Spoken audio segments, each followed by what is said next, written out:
crafted this do-it-yourself stick fighting training stick from a hollow tube, and this is light stick fighting training. You more ways than one. You know, I don't intend to go the hardest and fastest in high gear.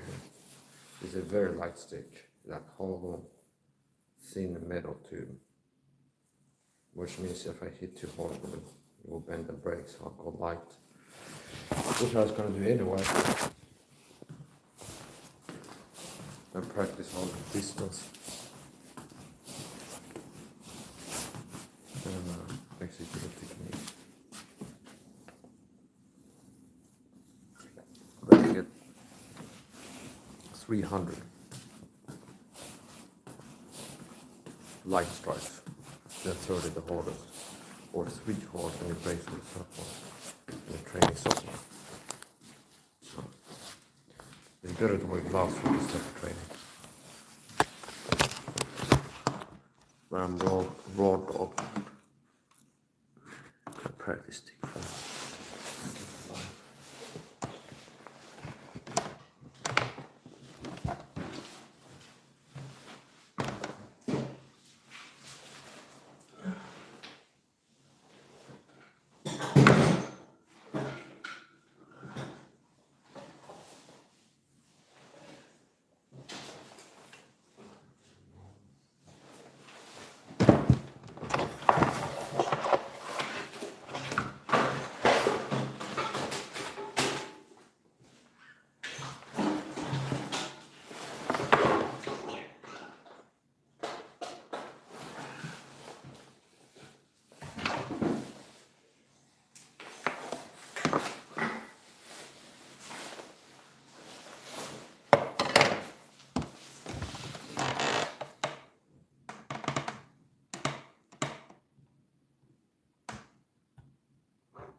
There's my training stick.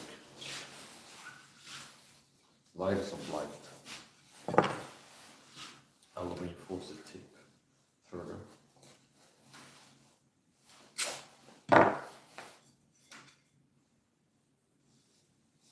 With a stick, you can practice machete fighting, short sword fighting, or stick fighting. And that's how a lot of Filipinos train. We use a stick. And how the training with the stick can apply to fight with small swords or machetes. There's different ways to use the stick. Then I can alternate these differences if I'm reading it as if it's a machete. If I'm reading it as if it's a machete, I might connect here and then drag it more. Whereas if I'm using it as a fighting stick, especially if this is a standing training tool, for collapsible baton, I want to hit with the tip, whereas if it's a sword or machete, you can hit here and then hit like this and you're slicing. Now if it's a stick, a fighting stick, a collapsible baton, there's kind of like an antenna on the top of a flagpole. I want to do that in a different way. So I do light training, use guards and stances at a fixed distance initially. So from here, now with a stick attached to the head, if it's a hardened steel baton, it can be fatal. So if you're using a stick and you're using it to disable, hurt the person, decrease the fight ability without killing them. You don't target the head, you hit shoulders down, meaning impact, you hit target from the sides to the shoulder down. So from the shoulder down, from the sides. If you attack, meaning this is a stick that you can use as a not non-lethal but less lethal implement. Because it's not impossible to get hit with a hard stick anywhere that they can have a freak accident, 1 in a million person, 1 in a million guy dies from the hit like with a baton or something like that. Now his point is a lot less likely to be lethal if you're targeting the body, the shoulders down, and do not use. So I'm teaching how to be not lethal with the baton. So if you have a baton and you want to use for self-defense and not kill the person when you fight out with the stick, and it's something to use to subdue an opponent, cause mechanical damage, hitting the kneecap, for example, to make the person fall down and have a bad leg and not be as combat effective anymore. So to be non-lethal, you hit from the shoulders down is how to use a fighting stick. So from the shoulders down, from the sides, and this I can feel how things and weaknesses I'm gonna have to throw down my attacks.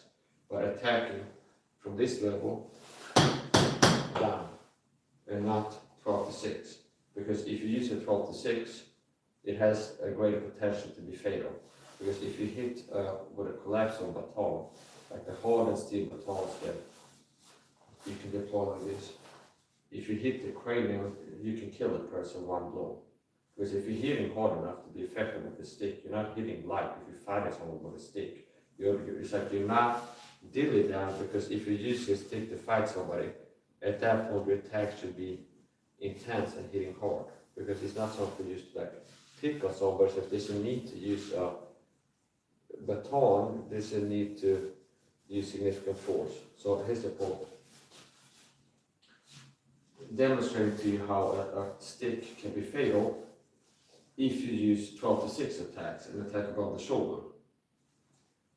If you're fighting somebody, they're really going to be standing there and just hit me or something like this.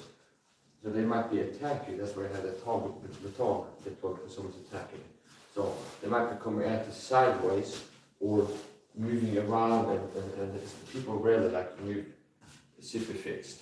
So if I'm standing here and somebody's going to hit me with a baton strike, they're not trying to make it fatal, and they're going to hit me in the shoulder 12 to 6, like a collarbone, something like this. Now, even if the aim is right, I'm going to hit the collarbone with a hard 12 to 6 attack. Now, if I see it coming and I'm going to try to jump out of the way, it could hit me in the head. Or if I'm moving, bobbing, weaving, somehow it can end up where the head, even if the aim is right and aiming for the shoulder, once you impact, the head can be where the shoulder was. Baton strikes to the head can be fatal, kill somebody, crack the skull, literally. So, to be non-lethal, to not kill the person, or risk killing them, you don't attack the head. So a collapsible baton that most people buy and have to use to like beat somebody up or beat them down without killing them. You don't use 12 to 6 attacks. Because they care with the risk of being fatal. So here, if this is bad enough for an actual like proper baton, if that hits like a hard 12 to 6 baton strike here, it can crack the skull. And not just the 12 to 6 attacks, but if you attack on the side and you hit the side of the head, it can be more dangerous. So if you hit on the top, it's a little bit harder to skull here. It's more likely to kill somebody if you hit to the side of the head, anywhere to the side of the head. So, in case somebody is interested in stick fighting, you got a few pointers there, like how to attack without killing the person. Not 12 to 6 attacks, and not above the shoulder. If you're attacking and don't want to kill them, from the shoulders down, and with a collapsible baton, you want to hit with the end of the stick. Whereas if you're trained like some of the Filipinos that have a stick and are practicing stick fighting in a way that can translate to sword fighting, machete fighting, it's fine if I use this for machete fighting. I can commit in a different way where I hit here and I kind of drag through it. But if it's a fighting stick, I'm wanting to hit with the tip of it.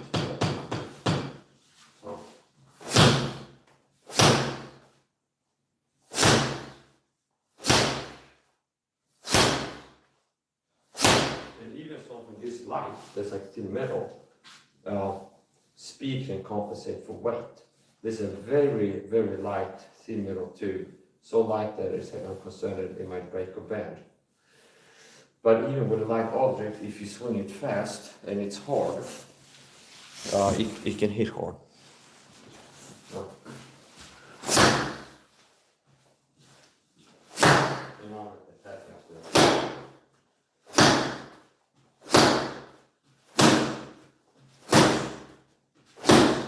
And hitting the older balls is like almost like hitting elbow strikes, or hitting anywhere to the head. It's really bad for a person, but it's like the break ball where you hit. So here's another little thing with a baton. It depends on the locking system. Some batons have a locking system, like some button somewhere, where it's like it won't collapse easily, even if you push on or something like this. Now, a lot of telescopic batons, they can, especially cheaper ones, they can be collapsed. Well, it's not a big issue because it's easy to redeploy. Now, with a baton that has a good locking system, and an end cap, especially it's like a scopic end cap or something like this, it's not rubber down here, but it's something that's like hard. So the power of the baton, if you find something wrong with a baton, the advantage is the reach advantage. So first of all, you have a stick so you can reach further than the arms can. So if you're coming after from punch or kicks, you can reach them with your baton attacks before they're close enough to reach you with the wind attacks.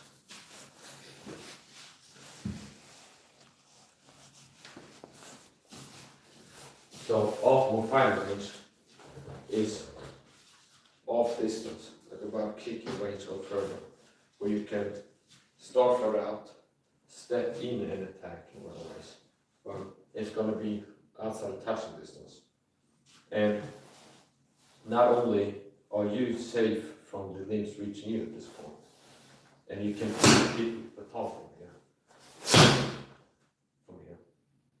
but distance acceleration, the more space, the further you swing it, the more power you can generate. So if I attack from here, same muscle force used in my arm here versus from here, I'm using about the same muscle force in my arm, but because I'm moving into the attack, starting from further distance, I can generate more force with it. And there's different guards you can use. So like here's like a lazy guard, you can say, well, I'm just resting it here, and I can attack here whenever I want to attack. You can also have it here, which is what also give you more distance if you have it like this. So, okay, there. Now, a technique you can use if the distance changes. Like I'm here, I hit once, retract, and the person is charging close the distance. If the distance is close, I can hand fist with the bottom of the baton. But if I become too close, so from here, the power is not here with the baton. The power is not here. This close really. It's hard to hit as effectively. But if it becomes this close, notice how I can punch with the bottom baton to the face. If I'm too close to really be effective from here, and often with the distance to hit will be from here further out. Okay, there's more power. And if it's this close, I can hit with the bottom of the stick. If it is a glass baton, it's a good locking system, you might be able to do that with it collapsing down. Now if it does collapse into the handle, you can redeploy it again and then hit again. So here's a close range from here. And this can also be very dangerous. Just hitting with the bottom. Especially if you have like a screw-on cap that's a glass breaker or something like this. And what can this be used? Well, I can say if I'm here, I hit, and then the person charges me. Well, I hit and miss something like this. Or I hit or about to hit, the person close the distance and so close, and I can't really effectively use it from here. So I can hand it this way, close range. from here. Now the heavier the tone is, and the less straight you're doing the force, the more likely it is to bend out of your hands, and this really can dissolve itself. If you go here, the baton might want to go over here, and it can actually not dissolve itself. So it depends on the technique of the baton, so this is how strong it is. Let's do that a few times.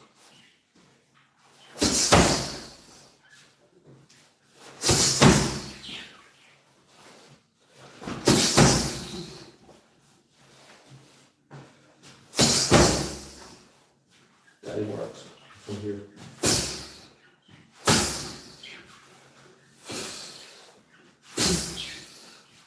It works. Oops. Okay. Now I'll do some baton strikes.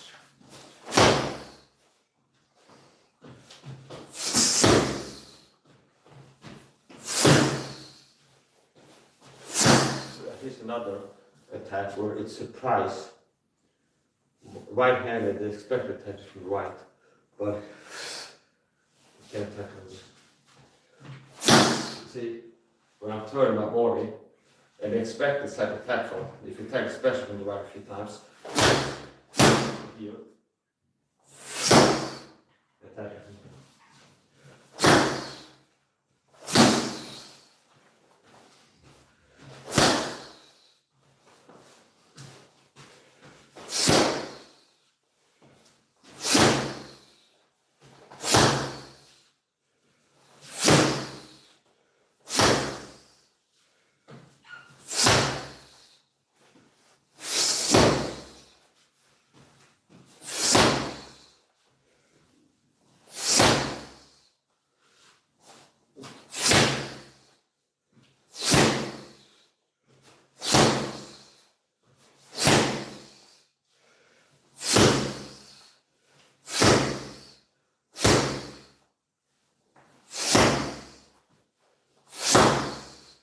It's been a while since I practiced baton fighting. Each stick has its own handling characteristics, weight and feel. Different like the length and the weight and things like this.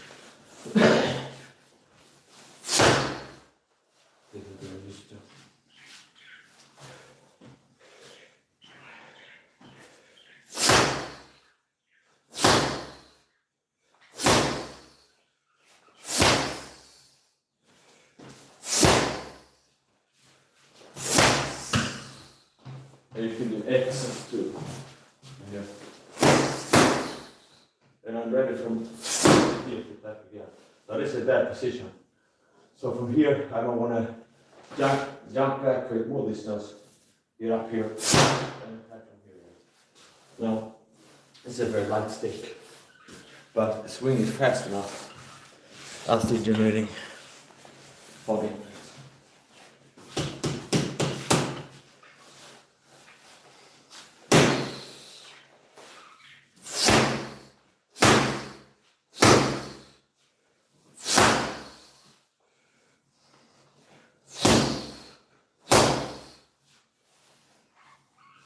There's the right hand over. Got it down.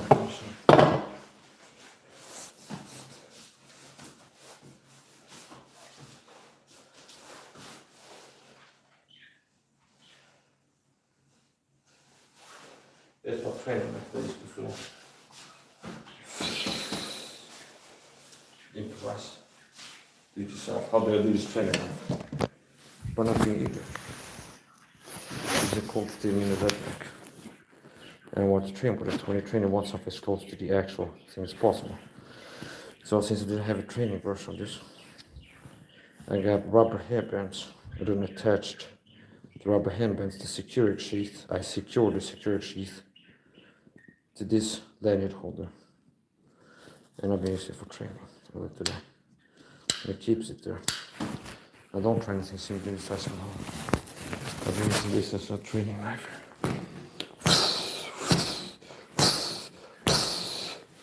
It's been working.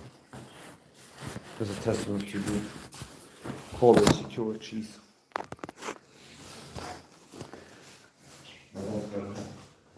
light. Fighting action.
And I'm using natural apple soap.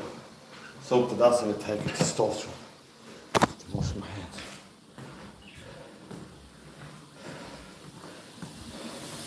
We're gonna free this.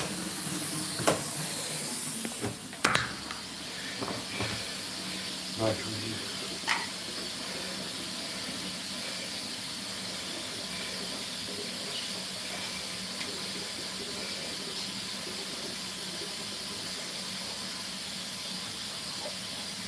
The most important part for me with a fighting knife is how well you can stab with it. So I care more about thrust ability and stab ability. Like how good a knife it is for the stab or better than the slashing.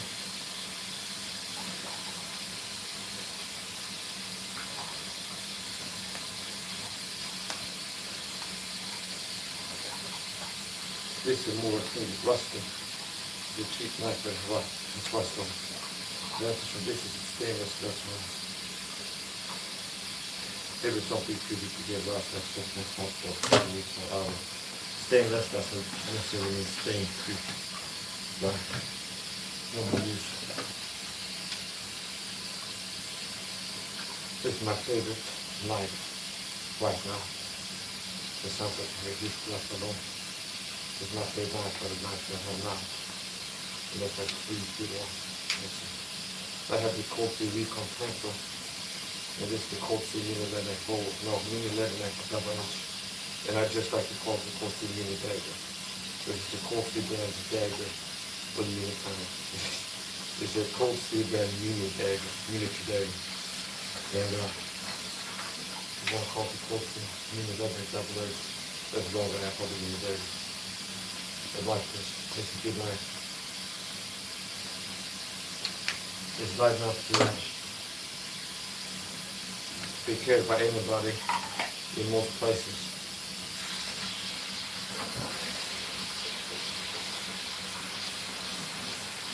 And big enough to be caught by anybody. So it's small enough to be carried by anybody. There's a way you can carry this way in the pocket, the appendix instead of belt.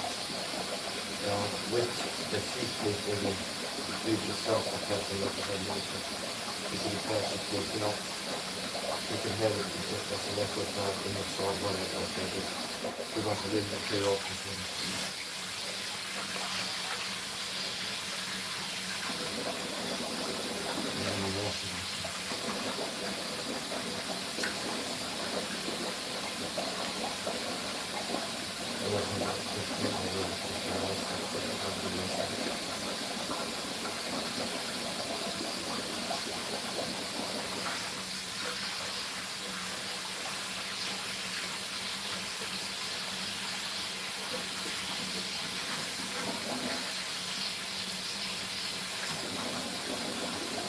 This is another drill. Or we'll do another drill. That's awesome. I don't like to be pointless here. It's actually what we have to do for no use. Oh, here's the drill. Now when we use it, we have to be careful with this because it's not secure anymore. So.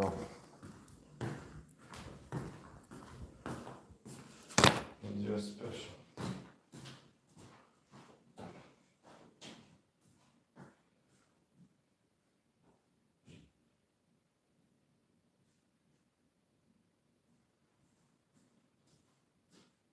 Don't try this at home.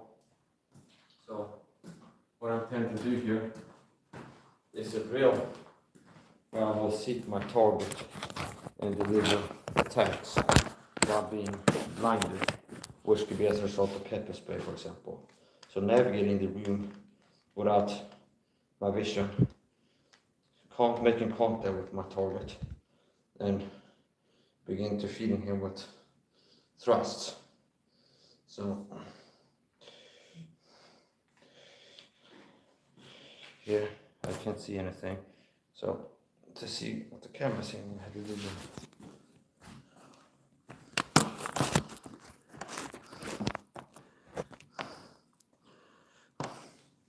Don't try this at home.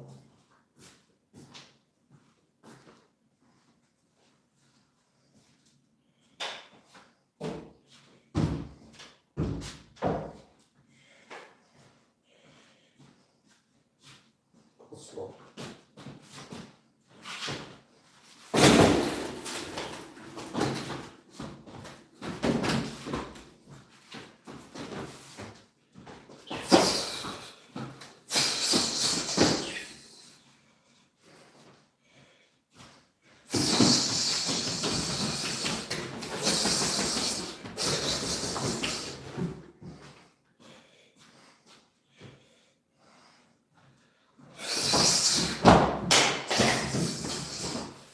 The chaos is more like real life, where I tripped on something and had to recover quickly, find my target and deliver attacks again.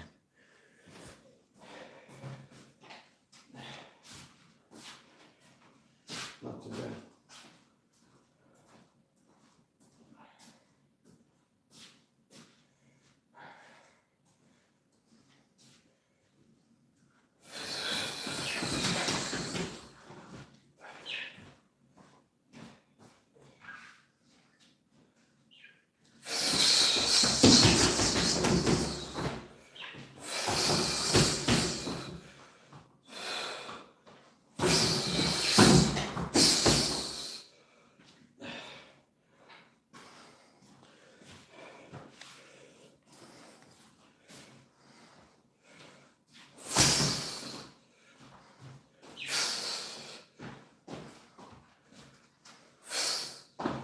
Shadow boxing.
The shopping.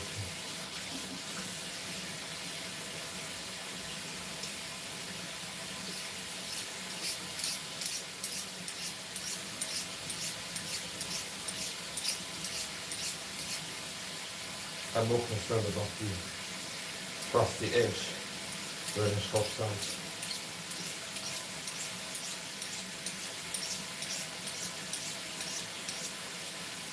I don't mind frosting.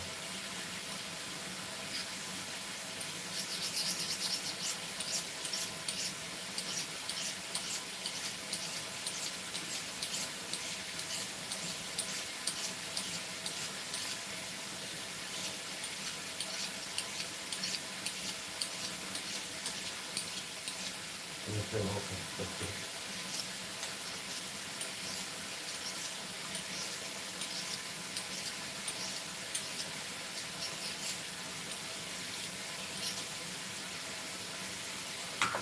Okay.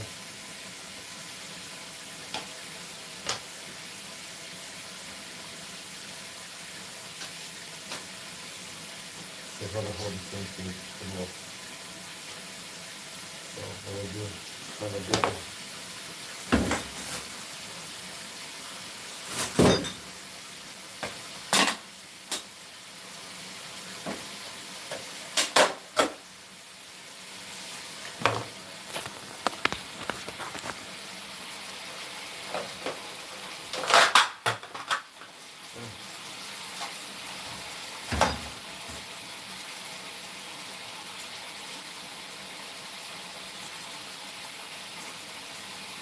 Well, that's a good night. That's the time together. Something.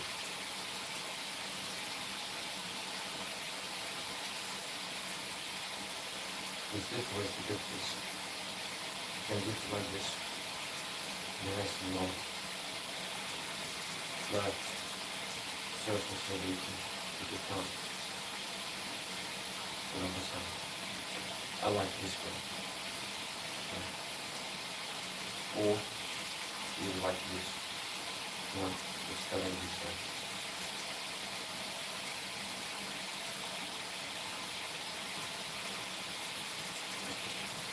I wouldn't really use it with the wrist. I'm more about hands and the wrist. So some people might train knife fighting and they do more wrist action. Sometimes it used to be wrist mode. Whereas I like to tense it and hold it hard and then thrust it. So yeah, always have the same thing. It's always one like hard in most cases. So yeah, to left of how this possibly can help more effective right when moving like this. And I like to go to this. A firm grip where I'm holding firm enough weight is a punch here. It's strong enough unless I use the knife. If I'm stabbing something from here, it's already, and you can have looseness in the grip and play, but you have to tense it before connecting. And if you have a loose grip, you lose penetration and you lose the knife possibly. So there's like different schools of thought. You have like a loose wrist and it's like you use the wrist a lot to do things. So I like more to feel like a firm, strong grip, and I'm keeping this grip more or less. And I can turn from here and stab from here. And it can be looser while maneuvering, but there's tension as I'm watching the tank. I like this. And it's functionally sharp. What I call functionally sharp, I don't care what other people, it's what they use today. I mean by functionally sharp, it's sharp enough where I can deliver lacerations, cuts in by moving the edge into my body. So it's functionally sharp to me that if it's an arm here, I can give it a cut. Yeah. That's functionally sharp. It's sharp enough to, I can use the both sides to slash it and cut it. And then there's like razor sharp, and it's also different. Like shaving sharp and like nail shaving sharp and yada and this kind of stuff. But it's like I can feel the edge and I can feel how sharp it is. And if you want to confirm the assault, you can use something to sharp it. Now, the main effect of this is going to be the thrust. So I'm thrust centered, meaning the knife hand to a knife hand. I'm more, and this is exactly before, if I had to pick a fight, a knife or fighting like a beer or whatever, some animal or a horse or whatever, I'd rather pick a knife that has a good stabbing edge. And it's a completely flat round and now sharp on the sides, but it retains the tip as we can thrust it like stabbing. Two extremes. I'd rather pick that, but this, until this point, but it's completely on the sides, so you can't really stab it. Versus cutting it off and have it flat or like razor sharp on the sides. I'd rather pick the one that is dull on the sides but with a thrusty tip rather than a flat tip but it's super sharp on the sides. My first one, I prefer one that has this thrust. Sharpness is good too. Now the thing is this, a blade doesn't even have to be razor sharp for you to be able to cut it. It just has to be thin basically. So something that's thin and pushed into human skin with enough force, it is important when it's open up the skin. So it's the hardest and the thinnest. So, okay. You don't have to have it razor sharp with the cut, but pushing it into the neck if it does it sharp. Punch cutting if it's going to cut it. So, I like this, I've used it for stab and stuff. I have to say, I had to do a great job with the sharp, but I got it very sharp once. I mean, I can see some scratches on it, so that's false and sharp. If I would do, there would have been a way to do it and not have the diamond to these scratches. Now this is the one I don't really care about. It's a weapon, not a displacement. This is something that I like to have on. Like around the house, I don't bring it outside. Just around the house. Like the weapons. I had to go out and not have it nice and clean. Because it's a hot shot to toss. Get the house to the house. Why don't you? Is it as I don't know. Every map for the home swing is not going to be home system, but they are to defend itself. And act like love us on this thing. But that's movement. So man is not like back on the questions. I'm not a type of guy. I aim for being next to myself weaker and less capable of doing dangerous things. I'm aiming for lowering the testosterone, not testosterone, and being weaker and less capable. That's not. So yeah, I think people should have knives. A knife is something that people should have in their hands. I'm not saying to have it walk around the house with not too far and not too recipe. If you walk around like I am now, I'm not going there. I will have the full steer all around me. If I need to open a package or fight something from the weather, but most of the time the knives I have on, none of these knives is fine to be used to fight somewhere, stand somewhere. So what's the most common use? The rarest use would be knife fighting martial arts training. And the more common use would be opening Amazon packages and then the hot or passive packages in the fridge and things like this. Things like this. So.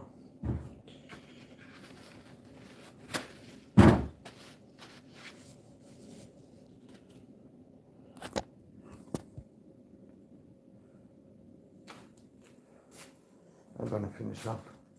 It's getting the time of day now with external light source, and I now have to turn on the Edison bulb there. Yeah.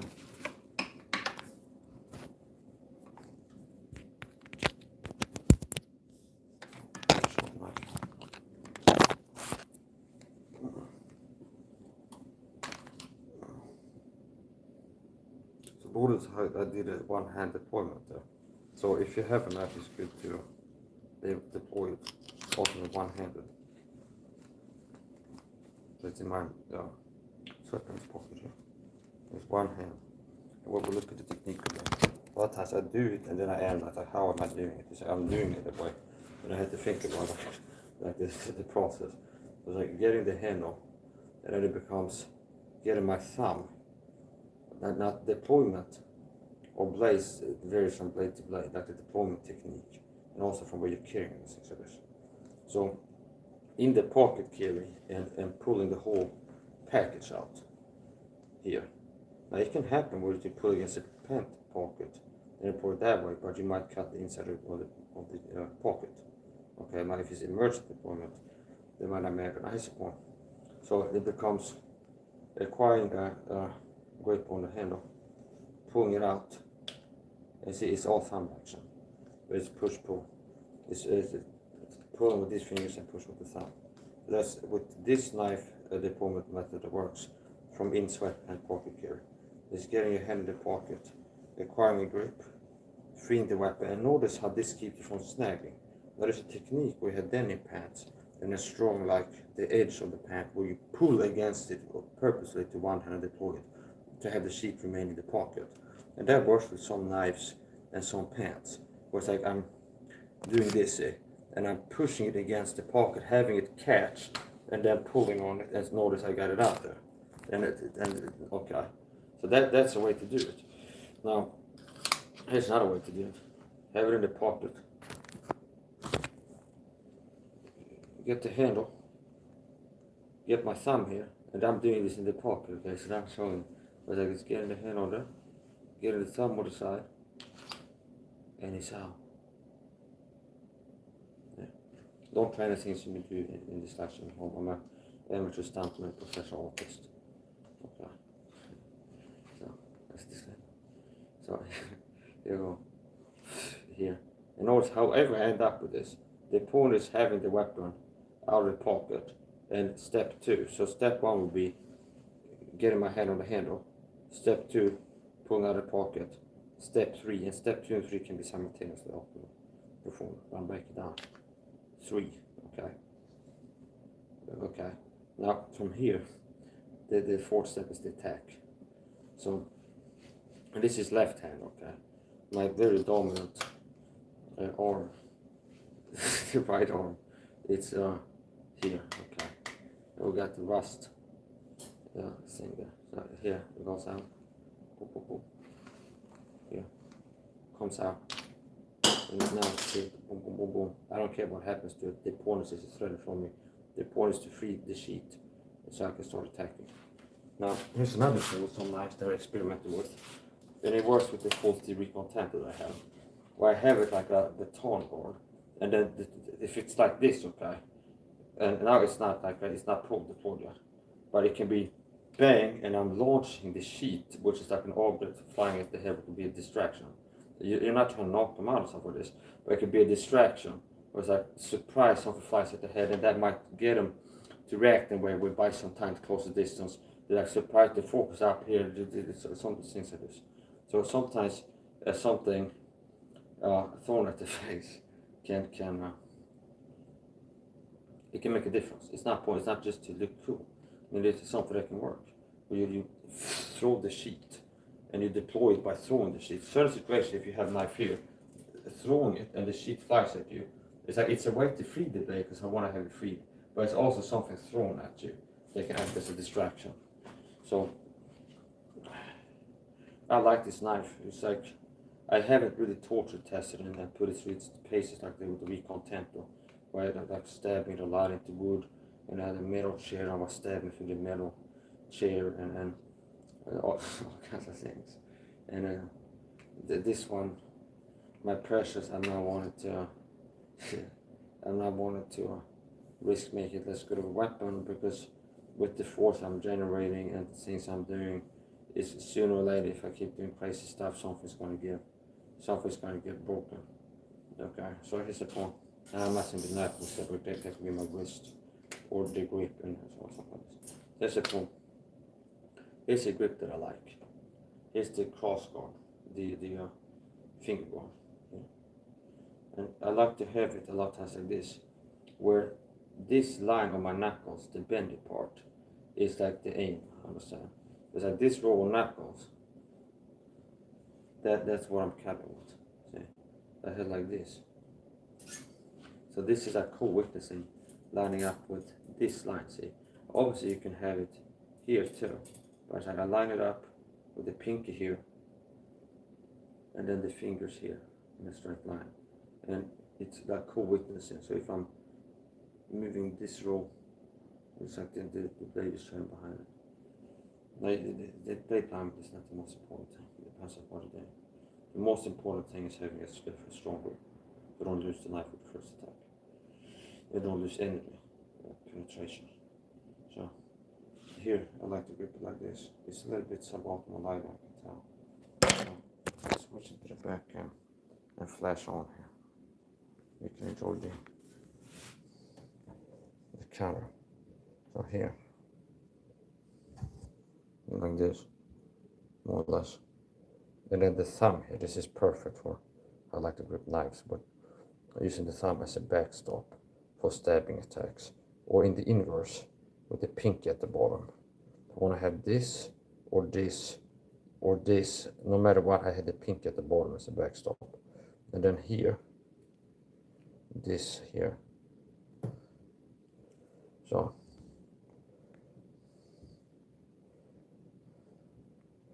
I like this knife. And I didn't buy it only for the small size, but for the small price. So it's a cold steel knife, $50. See, so it's like I was looking at different nice window shopping. Sometimes I did like 6 months of window shopping for a buy a thing, and then I buy the knife, and after 6 months or something like this, I buy it. So it's the point. I think I buy a dag and I find this, and I was looking at a Glock knife, but it's okay, and it's roughly the same price category. I ended up with this because the Glock knife, I'm less likely to end up carrying it over me all the time. Even this ends, I end up taking off sometimes, and it can interfere with your movement. There's benefits to having a longer blade, but I already have big blades. I have a quarter recontent, which is like a big knife that's sturdy, and I can use it as a fighting knife or tool knife, whatever. So the knife that I don't have to like expand my arsenal of blades, there'll be a small knife that I can have in any pocket. So being a knife, a lot of times I end up carrying them in the pocket, okay, like in the pocket of denim jeans or whatever I'm wearing. Or in sweatpants. If the knife is too big, it doesn't work on the pocket, it will slide out or come out. Like this knife, this knife, if I put in the pocket, it will slide out, okay, eventually. It works for on the belt, on the sweater, clip on it. And this is a knife that I can have in my pocket. Look here, switch the camera. See, and these are regular sweatpants. So notice how easily concealable it is. And it's not like you have to have some sturdy denim with special pockets. It's like it stays in the pocket. It's the way it could fall out, yeah. Doing handstands in my command. But it stays in there, even moving around with things. It's like it doesn't really fall out when I have it here. It's a small knife, the slider knife that will end up taking it out of my pockets. It's like annoying or something like this. I can do martial arts training with this in the pocket and train boxing. It doesn't like annoy me enough or end up putting on the desk when I'm training. It's in here. And it's easily concealable and easily deployable. And it's sleep certified, which means I went to bed with it in there and then woke up and it's in the pocket the next day. So I call it sleep certified because it's happened a few times. I have the knife in the pocket and I wake up and it is somehow under the bed or something like this. Now it's a secure sheet, so don't get worried because they're not going to come off. Basically, I'm maybe turning, it slides out the pocket and goes down. So this is a knife, I like it. And I stab with this, not ferociously. I stab with it. And it's a dagger knife, which I like. So if you look at the dimensions, I'm not going to play around. So we have the sheet on. So you can, with the finger guard, you can see the depth of penetration. See? And which means this is now safe, okay? It's like a gun of safe. So here, the finger guard stopping here, you can see the depth of penetration. It's out the other side, almost. And with force, the receptacle can be compressed. See, there can be some give to there. So you can get deeper than like the do you understand? If I put this and check like to the stomach, it's like okay, from the side, and to say you can get this deep. Now if it's stabbing, you can push in with the stomach like a punch and go into the body, so you can get even deeper than the length of the blade on the finger board.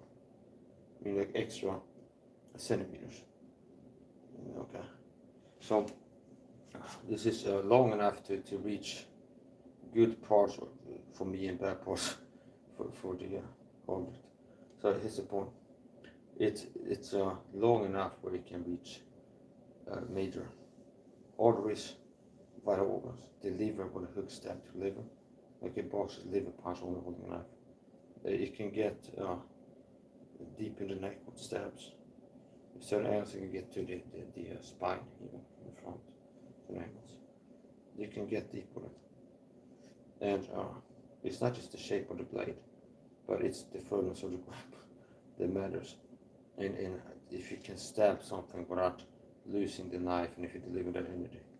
So what I like about this, and I don't try that at home, anything you see me doing this video, but I improvised something today.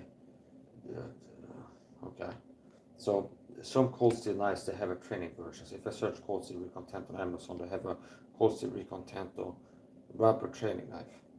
Okay, and that's good for sparring and knife fighting solo. Shadow boxing training, like practicing in front of a mirror or something. It's like knife fighting, shadow boxing. So that's good for sparring and solo shadow boxing, knife fighting, shadow boxing. So it does two things, 2/3 of solo, well, 2/3 of knife fighting training well. Sparring, shadow boxing. And the third part, impact training. It doesn't do that really well.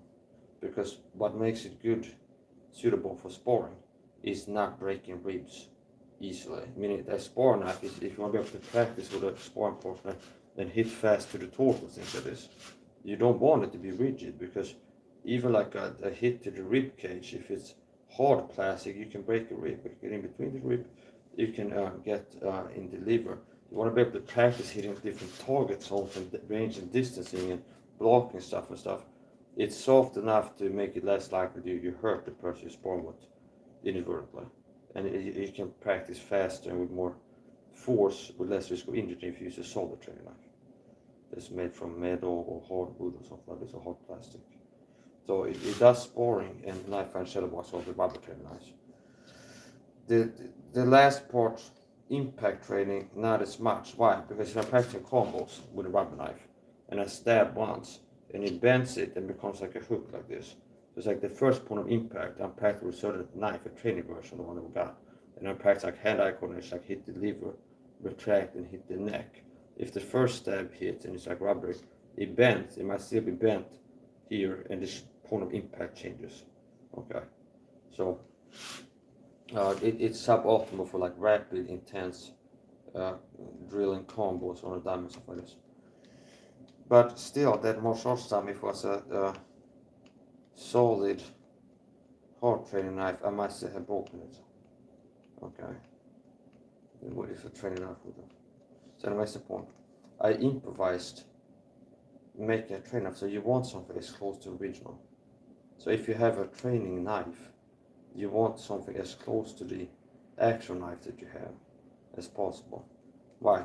Well, if you're practicing like muscle memory and you're learning your reach with your training knife, and like practicing being like accurate and hitting something with the right timing and precision, such as, and like your reach, or you can how to connect with the neck with this. Like, it's gonna be like this, like the skill, the range distancing. You want something with the same length and same dimensions as close to it as possible. So, with this knife I figured out, I don't even know if they have a rubber training version for this, but what I figured out is I can make a training knife that does everything but the sparring ball. So what makes it good for the other two parts, it makes it better sparring, for it should be concerned about breaking with or the hard plastic sheet. But for knife and shadow box, what I was doing before, impact training on the dummy, I got what I did here. I had some of these, and these are rubber headbands, and it's a nail clipper scissor, and I cut them, and then I got, and the hardest part, like the most finicky part, is getting the rubber bands through the holes. Okay, you might have to use a match or something to push it, whatever.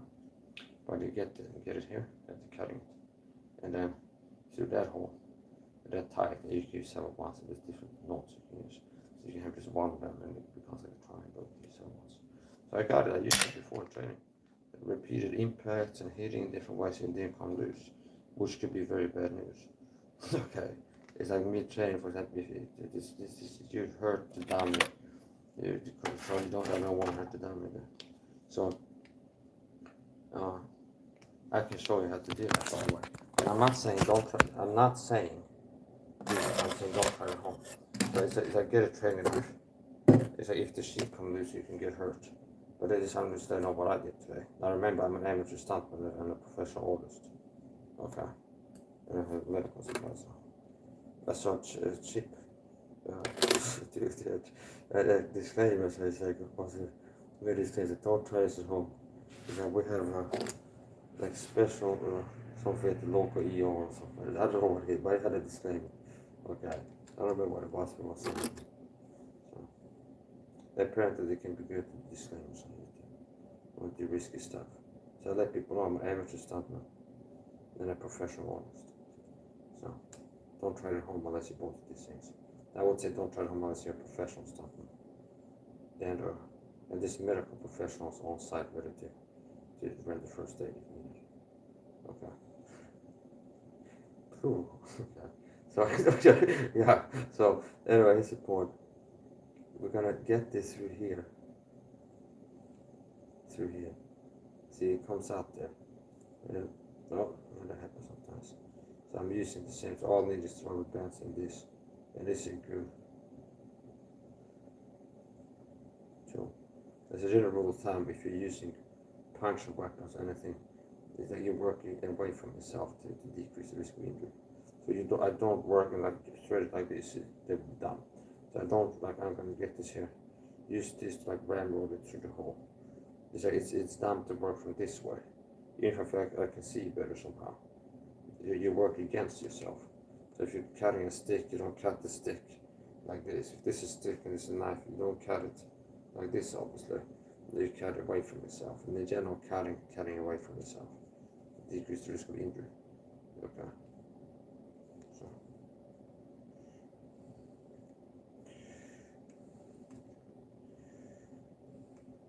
Yeah, there you go. Dun-dun. So you could use hemp string, any type of twine. It's fine, thin paracord. So I'm going to show you how to do it. If you need to secure it, and not for training, so if you want to secure the sheet and make it even harder for it to come out unintentionally for some reason, this is how you can do it. So.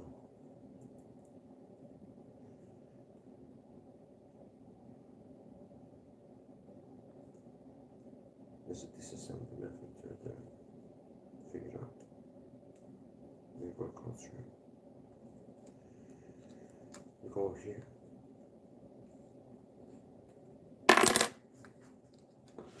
So I have this here, and it's better to use something that's not as hard to get through. So I had, if I had thin paracord, something stiffer. If you're thin enough, you can very easily thread the needle with it. Then here I'm needing to push it through. So here, and I tie it.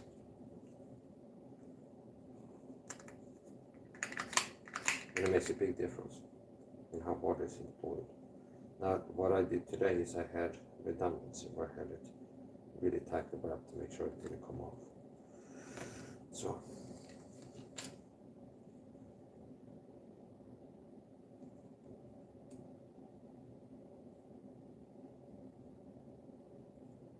yes, don't try anything you see me do or have heard me talk about in this video. The display here is increasing even more. I like the grip change, Jones.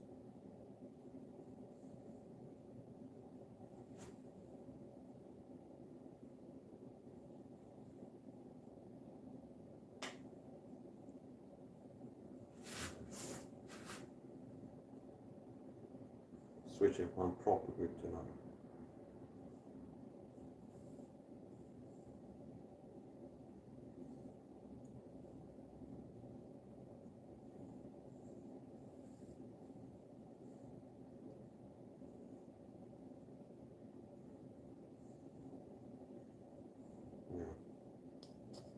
It also works for me as a fidget spinner.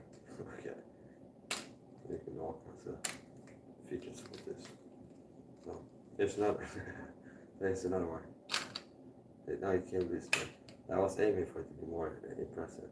So now we're going with the assist with the inertia like a whip, and it will be rapid acceleration by followed by rapid deceleration combined with the push pull with the fingers, and it was handed flying. See, yes, as I theorized. Okay. So here's the point. Yeah. Yeah. So here we go again.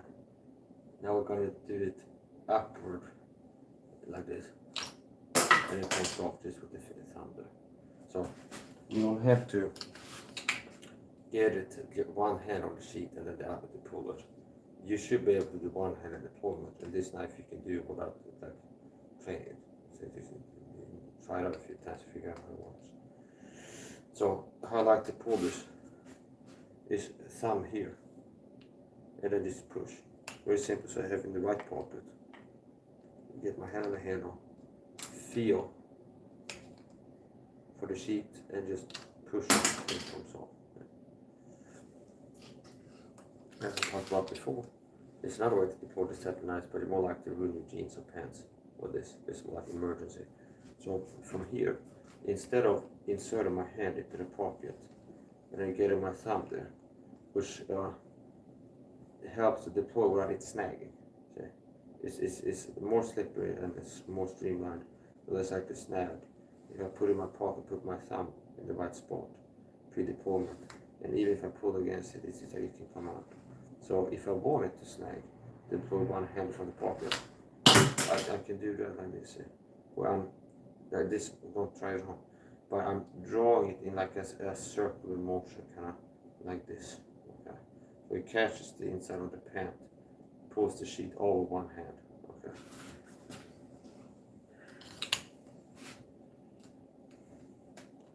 Yeah.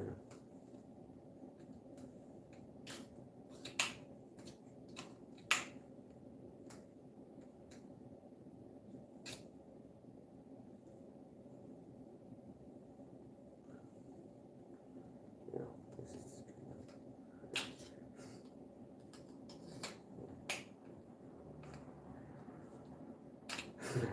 yeah, say good night.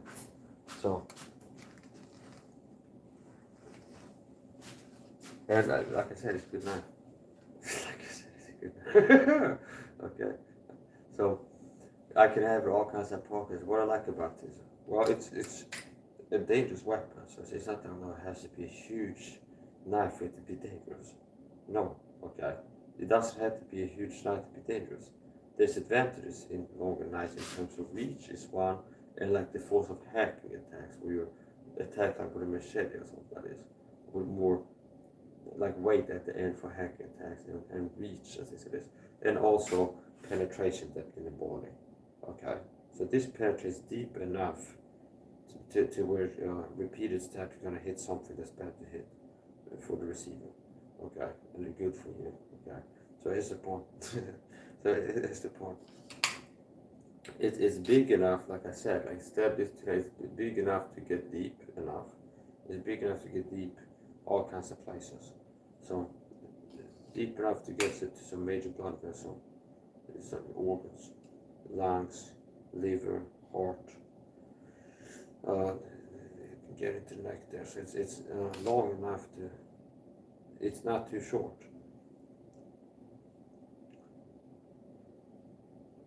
I don't know by heart the dimensions. I play by ear and go by feel. Same as when I'm cooking. I don't have to know the exact dimensions. It looks to me like it has about exactly the same length of blade as the length of handle. Okay, just about exactly the same.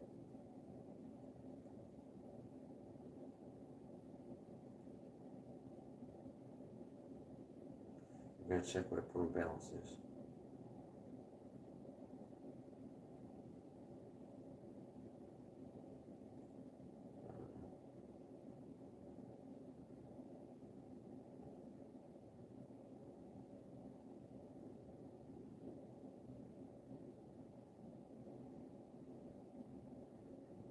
I'm making micro adjustments.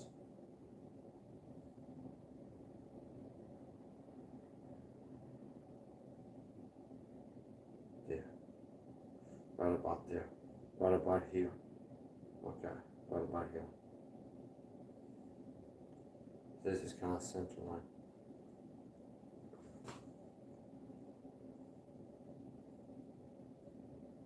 You could throw this. Okay. Obviously. Anything older than hand you can throw it. But it's over this one. You could throw it too. Since it's shorter, it'd be more rotations if you throw with spin on it. It'd be more rotations per meter. It depends on how you throw it. It can be like a straight, like a no spin throw and all kinds of stuff.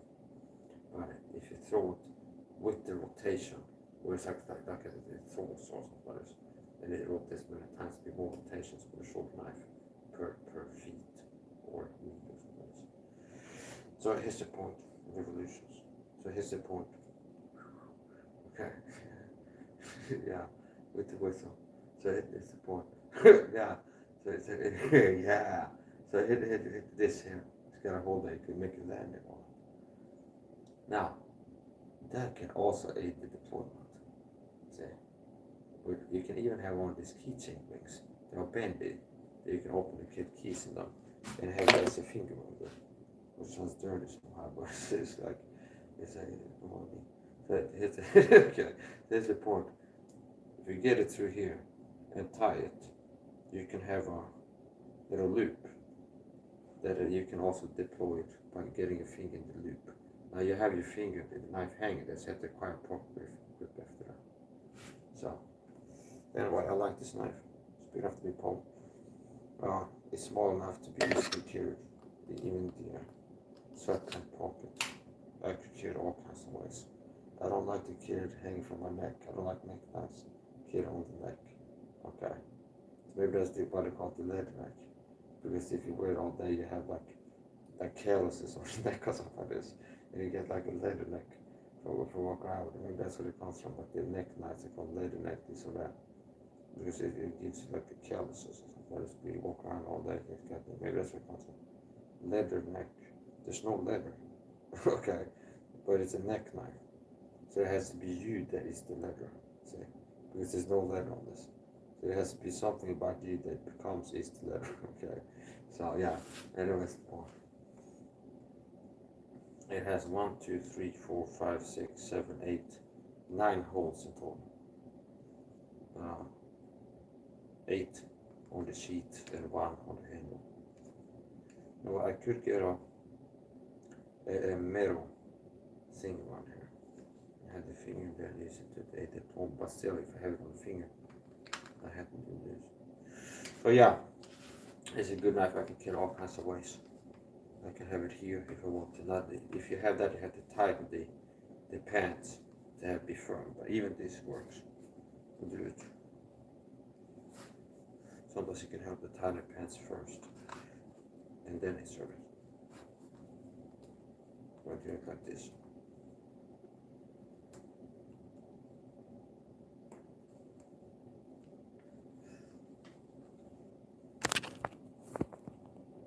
Like this. There is a forward carry method. Then it added a second stage of the deployment because it came with it. So now we do it like this now. Same pushing with a finger on the sheet with one hand.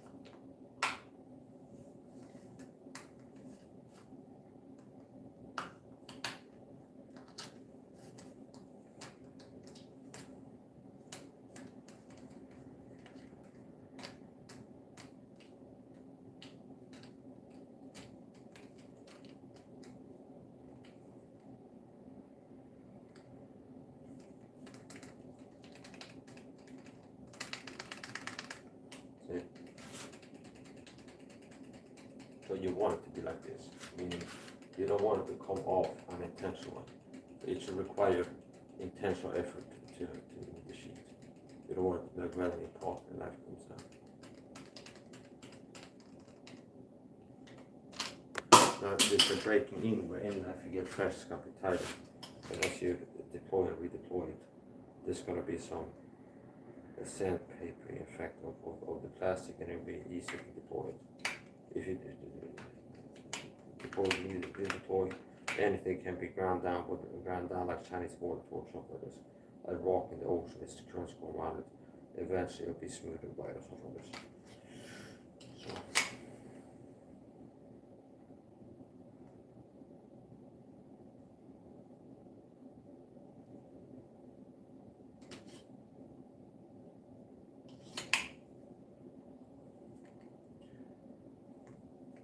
There you come on. Finish.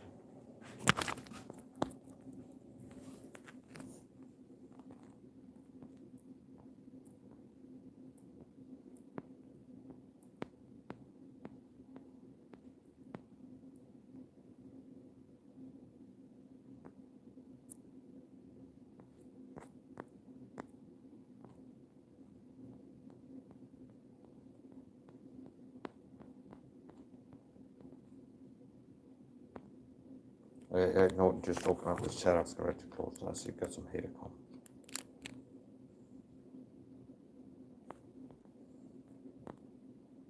Not surprised because I'm at Gangster Torn videos, just people sent to my chat to harassment attack me.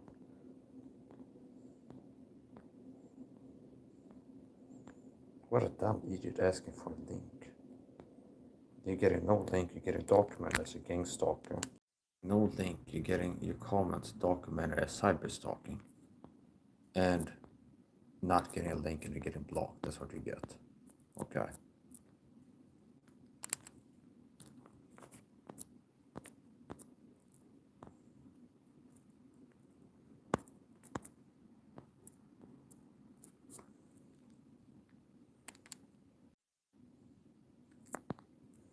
How dumb do you think I am that you think you have a chance to come in demanding the link, not asking politely, that I will let you have the link to my chat?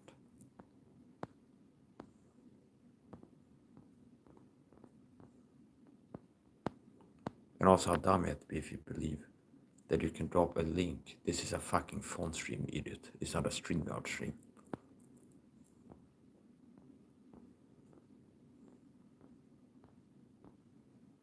There's Gangstalk in the chat. Brandon Q working in tandem with another. Brandon Q's a fake phone video. He's been harassing my life for years.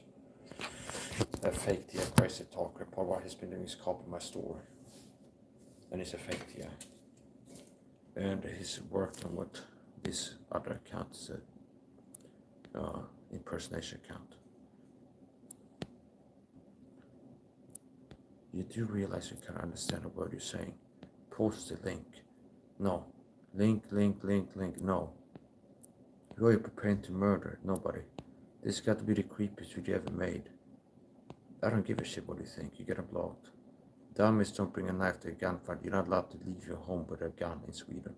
Guns are rare in Sweden and in the UK, you fucking idiot. I don't live in a country where you can walk around with guns. So.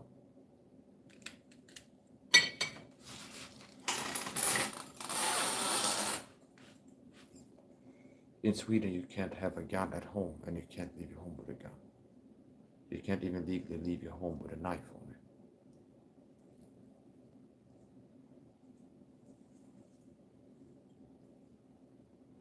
Dummies don't bring a knife to a gunfight. Dummies don't bring a knife to a gunfight. Well, actually, you should bring a knife to a gunfight. Which means you're a person living in a country where it's legal for you to covet carry, and you have a CCW permit. You should still carry a knife on you. But you're a person you don't understand combat or fighting or tactics or strategy or any of these things. So even with a gun, I would carry a knife.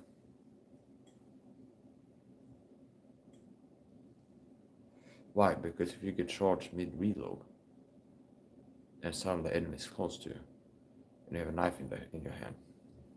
Now you don't understand things. You come at me from a perspective of saying whatever I do suck like all the haters do, because I don't suck, and that's why I gotta come and run that narrative.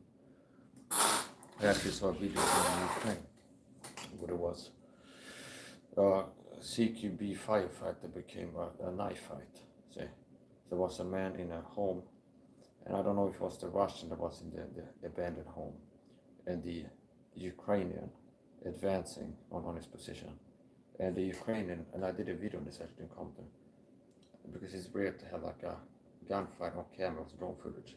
So let's say what's the Ukrainian. So one man is in a house, and he's shooting from in there, and the Ukrainian is advancing upon him in the house. I think it was Ukrainian or vice versa. So it's one-on-one gunfight. One guy's in the house, the other guy's advancing on the house. Then he's moving towards the house. Then he's laying down suppressive firing effect, like random shots. So he's not waiting for the guy to pop out and see his head and shoot at it.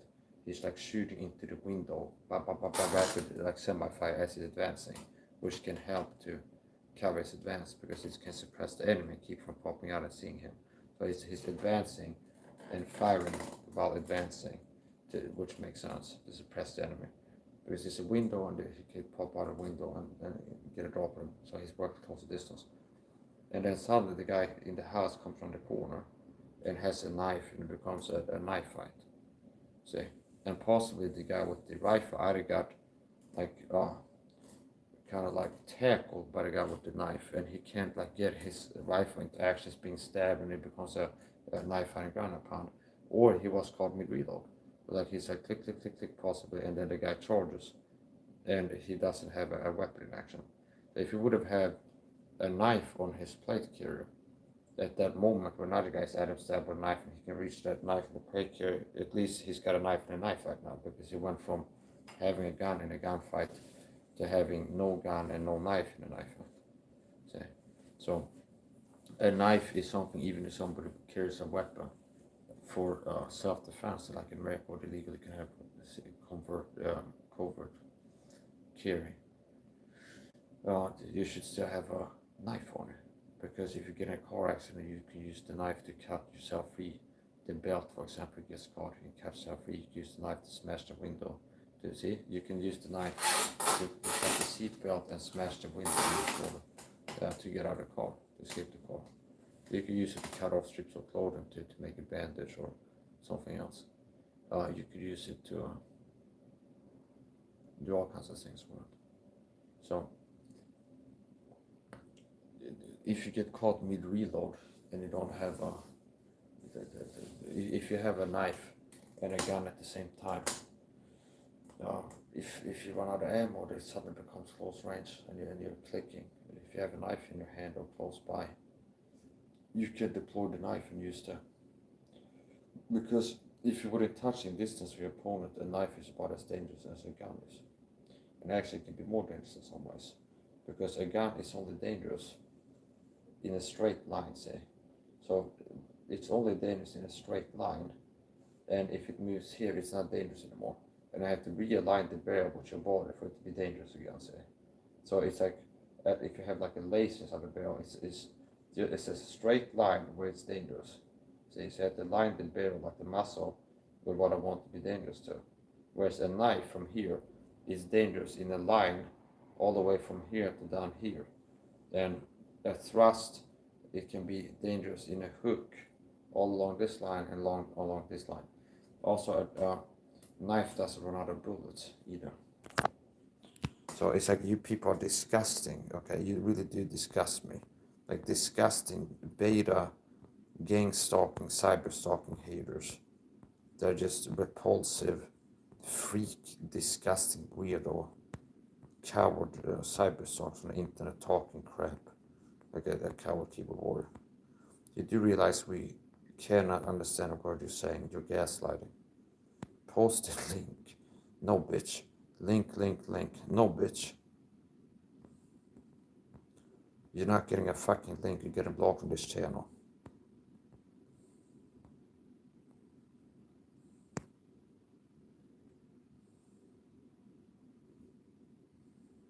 Yes, let's get ready to finish up on some of the comments.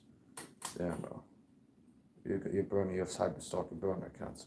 So that Q guy is a gang stalker, a fake Todd video gang stalker. And me being a real Tia online, he shows up harassing me.